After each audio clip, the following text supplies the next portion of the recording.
يا هلا وسهلا فيكم متابعيني محبيني أينما كنتم. مساكم الله بالخير. معكم أخوكم عندليب الخليج فؤاد القطان.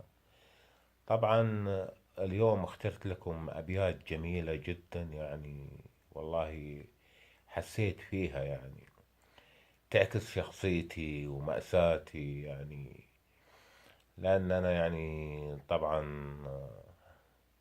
جرى علي ما جرى وصارت لي مشكلة طبعا مع معشوقتي بعد انفصالي عنها. ويعني صراحة يعني تألمت جدا يعني. فاخترت لكم هذه الأبيات الجميلة إن شاء الله تنال على رضاكم وإعجابكم.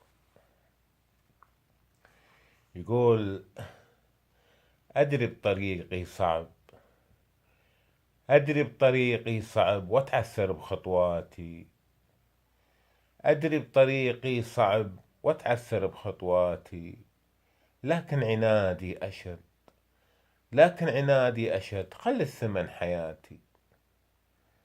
وش جابرك على المر، وش جابرك على المر غير الأمر منا؟ ما خايف من النار؟ لا، نار العشق جنة.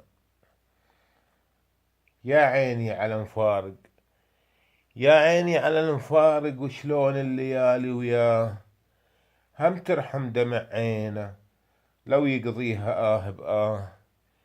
يا عيني على المفارق، شلون الليالي وياه، هم ترحم دمع عينه لو يقضيها آه بآه. وش جابرك على المر غير الأمر منا؟ ما خايف من النار؟ لا، نار العشق جنة. أدري بطريقي صعب وأتعثر بخطواتي، لكن عنادي أشد، خلي الثمن حياتي. كل شي يصير أتحمل وأضم الآه والشكوى، أتعب والتعب راحة ما دام القلب يهوى. كل شي يصير أتحمل وأضم الآه والشكوى، أتعب والتعب راحة ما دام القلب يهوى. إيش جابرك على المر غير الأمر منا؟ ما خايف من النار، نار العشق جنة.